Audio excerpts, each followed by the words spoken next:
ബ്രേക്ക്ഫാസ്റ്റിന് green peas കറിയും ദോശയാണ്. അപ്പോൾ ഗ്രീൻ പീസ് കറി നമുക്ക് എങ്ങനെ വെക്കുന്നത് നോക്കാം.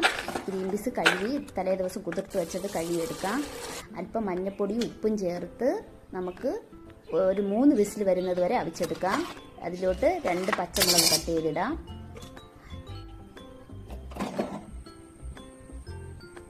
നമുക്കത് വെന്ത് വരുന്ന സമയം കൊണ്ട് നമുക്ക് തേങ്ങ ചിരകിയെടുക്കാം.